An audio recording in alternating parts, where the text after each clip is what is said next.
안녕하세요. 서울대학교 자유전공학부 1-4학번으로 학교를 다니고 졸업한 이진우라고 합니다. 저는 현재 인류학과 서울대 인류학과 석사과정을 마치고 이제 유학을 준비하고 있고요. 제가 이제 처음에 이 제안을 받게 되었을 때 어떤 것들에 대해서 제가 여러분들께 이야기를 할 수 있는가를 생각을 해보니까 첫 번째로는 제가 어떻게 전공을 선택하게 되었는지였던 것 같고요. 두 번째로는 제가 선택한 전공이 뭐인가에 대한 것인 것 같아요.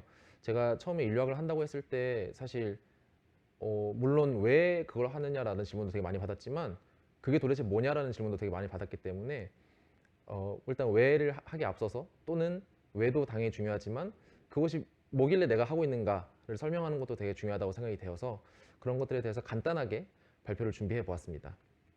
우선 첫 번째로는 인류학이 무엇인지 설명하기 전에 제가 어떻게 인류학을 선택하게 되었는가를 말씀드리려고 해요. 사실 일반적으로 졸업을 다 하고 나서 그리고 성공적인 어떤 커리어를 밟고 나서 뒤를 돌아봤을 때 내가 전공을 어떻게 선택했는가를 조금 되게 장밋빛으로 기억하게 되는 경우들이 되게 많은데요. 저는 지금 시점에서 돌아보더라도 되게 모든 것이 쭉쭉 순탄하게 진행되지 않았던 것 같습니다. 제가 처음에 이제 전공을 선택하고 자유전공학부에 오기로 다짐했을 때는 그 동물행동학이라는 학문을 하려고 했었어요. 진화생물학과 동물행동을 하려고 했었고 고등학교 때 읽었던 책들이 크게 도움이 되었습니다. 특히 이제 이 PPT에 나오는 것 같이 이제 이화여대에 계시는 최대천 교수님이나 아니면은 이기적 유전자라는 책으로 유명한 리처드 도킨스 같은 사람들의 책을 읽고 아 나도 저런 활동들을 하고 싶다, 저런 연구들을 하고 싶다라는 생각들이 되게 큰 영향을 끼쳤었고요. 그러다 보니 대학교에 들어와서도 이제 이런 학문들을 하기 위해서 또는 이분들의 저술처럼 글을 쓰기 위해서 또는 연구를 하기 위해서는 한 학문에만 좀 국한되어 있으면 안 되겠다라는 생각에 자연종합부를 선택하게 되었고 그래서 이제 자연종합부에 야심차게 들어왔었습니다. 근데 들어와서 사실은 되게 많은 과목들이나 수업들을 들으면서 되게 선택해야 되는 보통 복수 전공 2개의 전공 중에서 하나는 당연히 생명과학을 하게 될 것 같은데 나머지 하나를 무엇을 해야 되는가에 대해서 되게 고민이 많았었던 것 같아요. 그 고민에 대한 답을 내리지 못하고 군대를 갔다 온다던가 라는 이제 되게 좀 방황의 시간을 조금 군대를 포함해서 2년 정도 거쳤었는데요. 그 동안 제게 생각이 들었던 것은 이제 그때 당시에 유행했었던 이제 총균세나 사피엔스 같은 책들이 알려줬던 빅히스토리라는 학문이었습니다. 빅히스토리라는 학문은 이제 인류의 역사 또는 인류의 문화를 단순히 인간의 문명이 시작되었던 대략 한 반만 년 정도 또는 길게는 만 년 정도로 보지 않고 어떻게 보면 그 지구 전체의 역사 또는 지구 전체 생명의 역사와 인류의 역사를 하나의 연장선상에서 바라보려는 어떤 시도들이었는데요. 여러분들께서 대표적으로 그런 연구들의 일환으로 아실 수 있는 예시들을 총균세나 사피엔스 들고 왔었습니다. 제가 총균세를 처음에 읽었을 때 되게 흥미로운 고찰이라는 생각이 들었고 이제 껍질을 넘겨봤는데 그 저자가 총균세의 연구를 인류학 연구라고 표현하는 얘기를 들었었어요. 그래서 아 이런 연구를 하게 된다면 인류학이라는 것 꽤나 흥미롭겠다라는 생각이 들어서 이제 조금 그 외에 아무 정보를 알지 못하고 인류학이라는 과목을 선택하게 되었습니다. 근데 사실 인류학이라는 과목을 처음 선택하고 나서 이제 처음 인류학의 이해라는 개론 과목을 들었을 때 첫 수업인가 두 번째 수업에서 교수님께서 총균세를 이야기하면서 그 결과들을 되게 비판하셨던 기억들이 나요. 그래서 제가 되게 조금은 신선한 충격을 받았었어요. 저는 사실 총균세 같은 것을 하고 싶어서 인류학에 들어왔던 건데 인류학과 교수님께서 그것은 너무 인류학적이지 않은 연구 결과다 또는 인류학적이지 않다라고 하시는 것을 듣고 되게 조금 당황했었던 기억이 납니다. 그렇다면 나는 인류학과를 선택했는데 무엇을 해야 하지? 그리고 내가 하려고 했던 거랑 너무 정반대의 연구 결과들을 하고 있는데 도대체 무엇을 그렇다면 내가 인류학과를 포기해야 되나? 라고 생각하기에는 저는 그때 이미 지금 생각으로는 많이 어리지만 그때는 이미 충분히 나이 먹었고 빨리 대학교를 도망가야 한다, 떠나야 한다는 생각이 있었기 때문에 나는 더 이상 전공을 바꿀 시간이 없다. 그래서 그냥 이거를 밀고 나가자라는 생각을 했었던 것 같고 그렇게 인류학과 생명과학이 제 전공으로 굳어지게 되었던 것 같습니다. 하지만 제가 인류학과를 졸업하고 지금 인류학과 대학원 석사과정까지 오게 된 데는 그렇게 새롭게 발견하게 된 인류학의 모습들이 크게 나쁘지 않다 또는 꽤 좋았다라는 생각이 좀 들었기 때문인데요. 그런 것들을 좀 보여드리기 위해서 인류학자 이제 대표적인 인류학자로 꼽히는 2명의 조금 뭐 인용구를 들고 와봤습니다. 첫 번째로는 이제 알프레드 크로버라는 사람이 말하는 것인데요. 이제 번역을 하자면 인류학은 과학 중에서 가장 인문학적인 학문이고 인문학 중에서 가장 과학적인 학문이다라는 문구입니다. 인류학이라는 것을 단순히 한 줄로만 요약을 하자면 인류와 문화에 대한 학문, 그리고 인류와 문화를 연구하는 학문이지만 구체적으로 그것이 어떻게 연구를 하게 되고 무엇을 연구하게 되는가는 사실 많이 알려져 있지 않은 것 같아요. 인류학은 인류를 단순히 지금 드러나 있는 자료들이나 어떤 드러나 있는 겉으로 드러나 있는 결과들에 좀 국한해서 그것들을 해석하지 않고 그 인류학자가 직접 자신이 연구하고자 하는 대상에 직접 뛰어듦으로써 그걸 참여 관찰이라고 표현하는 방법을 통해서 새롭게 얻고자 하는 지식을 조금 탐구하고자 하는 학문입니다. 이 참여 관찰이라는 방법이 조금은 객관적이지 않고 좀 주관적으로 보일 수 있을 것 같은데요. 인류학은 사실 객관성을 표방하지 않습니다. 그리고 오히려 객관성을 표방하지 않음으로써 얻어질 수 있는 보다 더 중요한 진실들이 있다고 생각하는 것이 인류학이라는 학문입니다. 오히려 객관적이라는 어떤 탈을 쓰고 나타난 결과들이나 객관적이라는 목적하에 추진되는 어떤 계획들 또는 어떤 시도들이 어떻게 보면 그 시도들에 포함되지 않은 존재들에게 폭력적이고 조금 그들을 배제하는 어떤 기획의 일환일 수 있다는 생각을 가지고 그런 것들에서 최대한 벗어나서 최대한 다양한 시도들을 통해서 사람들을 해석해보자. 그리고 사람들의 다양성을 그런 면에서 끊임없이 확인하면서 나아가자라는 생각을 갖고 있는 것이 인류학이라는 학문이라고 할 수 있겠습니다.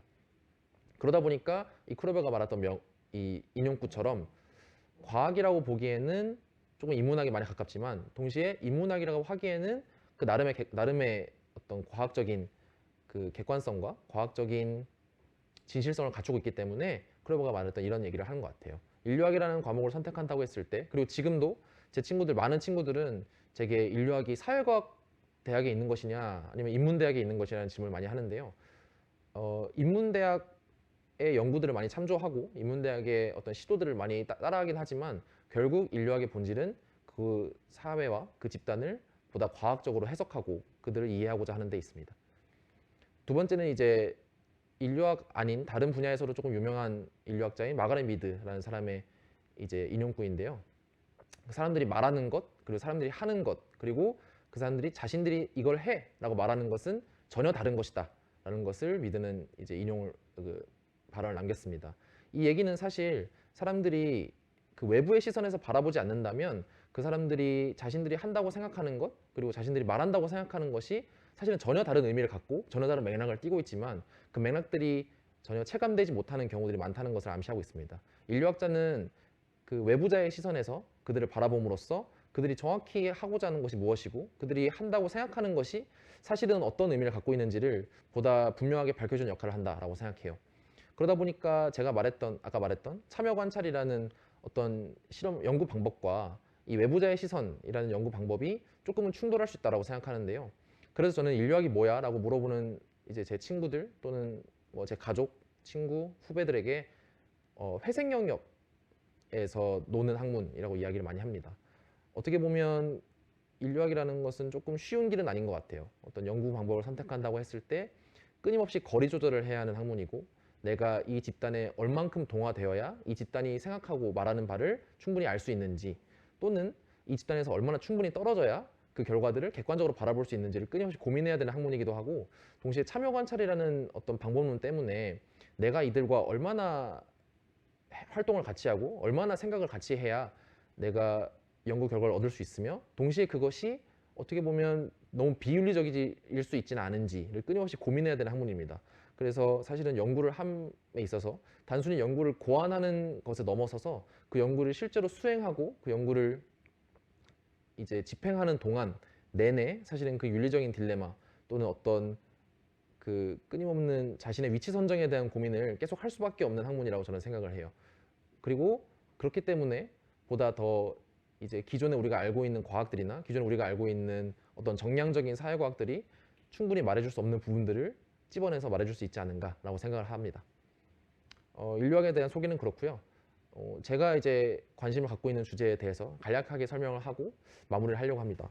저는 사실 이제 학사과정 졸업 논문 그리고 석사과정 석사 논문을 다 통틀어서 이 태극기 집회라는 사람들에 대해 관심이 좀 있었습니다. 태극기 집회와 태극기 집회에 나가는 사람들 그리고 특히 어떻게 보면 이제 보수를 표방하면서 이제 태극기를 들고 이제 행사에 나가는, 집회에 나가는 사람들에 대해 관심이 많았고, 그런 사람들을 단순히 어떤 우리가 언론들에서, 사회들에서 흔히 생각하는 어떤 뭐 노인들 또는 뭐 과거의 향수를 잊지 못한 사람들 또는 시대착오적인 사람들로 생각하기에는 그들이 갖고 있는 모습들이 조금 더 다양하고 조금 더 상세하게 바라봐줄 수 있다고 생각했어요. 그래서 석사 과정에서 논문을 쓰기 위해서 수행한 참여 관찰 역시 이 집회에 참여하는 단체 중 일부를 대상으로 했었고요. 그 단체들과 같이 어떤 6개월에서 8개월 정도 같이 활동을 진행하고 그들이 진행하는 모임이나 세미나에 같이 나가고 하면서 친분을 얻고 그 사람들과의 인터뷰를 통해서 그 사람들이 구체적으로 정확히 뭐 하는 사람들인가,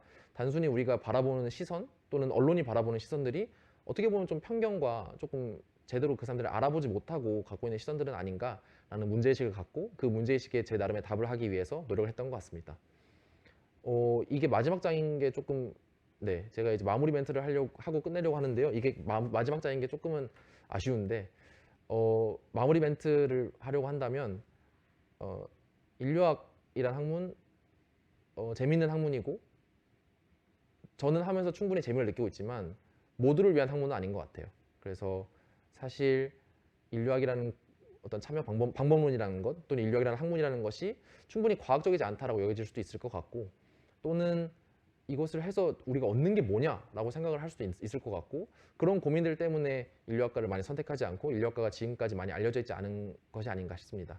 하지만 인류학과를 선택하고 인류학과의 가치를 충분히 알게 된다면 그것에 대해서 저는 충분히 매력을 느낄 수 있다고 생각을 하고요.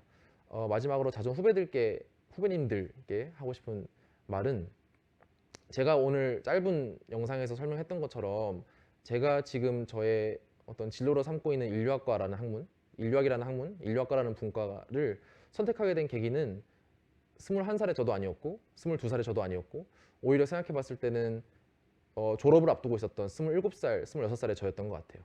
그래서 그때까지의 길들은 사실 여러분이 생각하고 있는 것, 여러분이 예상하고 있는 것, 계획하고 있는 것과는 사실 전혀 다르게 흘러갈 수도 있고, 하지만 저는 그렇게 좀 잘못 들어선 길에서 새로운 것을 찾고 새로운 아름다움을 찾고 내가 추구할 수 있는 가치를 찾을 수 있다고 생각합니다.